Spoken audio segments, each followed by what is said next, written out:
judging by the way they blushed and looked desperate if an adult came upon them suddenly.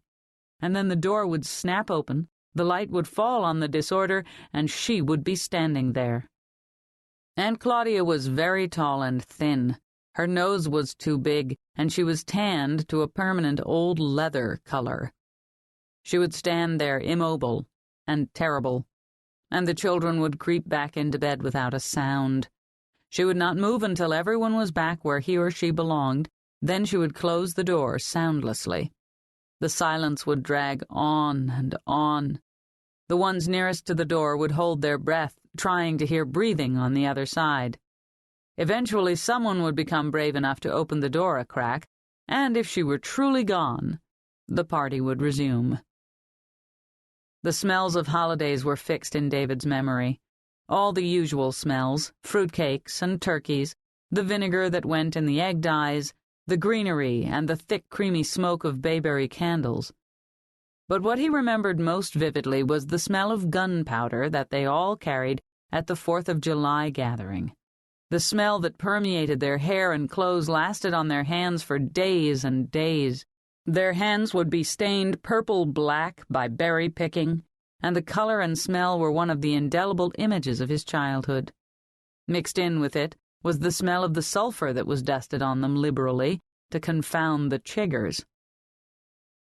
If it hadn't been for Celia, his childhood would have been perfect. Celia was his cousin, his mother's sister's daughter. She was 1 year younger than David, and by far the prettiest of all his cousins. When they were very young, they promised to marry one day, and when they grew older and it was made abundantly clear that no cousins might ever marry in that family, they became implacable enemies. He didn't know how they had been told. He was certain that no one ever put it in words, but they knew. When they could not avoid each other after that, they fought. She pushed him out of the hayloft and broke his arm when he was 15. And when he was 16, they wrestled from the back door of the Whiston farmhouse to the fence, 50 or 60 yards away. They tore the clothes off each other, and he was bleeding from her fingernails down his back, she from scraping her shoulder on a rock. Then somehow in their rolling and squirming frenzy, his cheek came down on her uncovered chest, and he stopped fighting. He suddenly became a melting, sobbing, incoherent idiot, and she hit him on the head with a rock and ended the fight.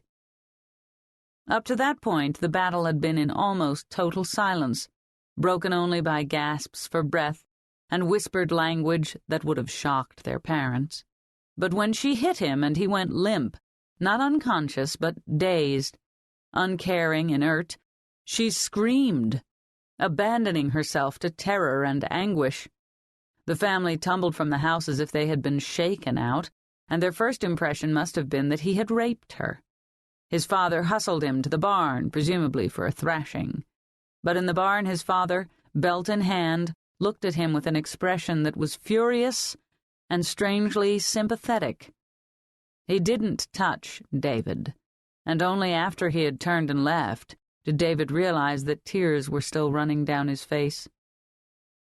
In the family there were farmers, a few lawyers, 2 doctors, insurance brokers and bankers, and millers, hardware merchandisers, other shopkeepers.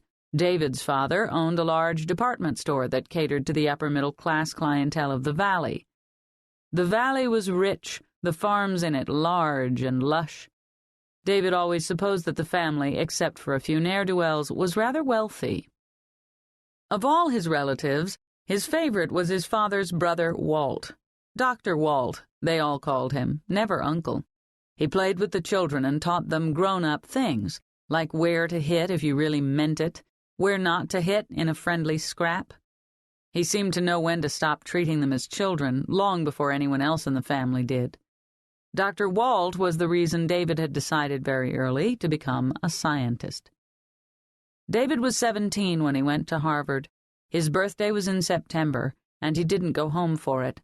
When he did return at Thanksgiving and the clan had gathered, Grandfather Sumner poured the ritual before-dinner martinis and handed one to him. And Uncle Warner said to him, "What do you think we should do about Bobby?"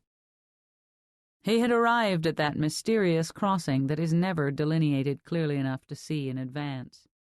He sipped his martini.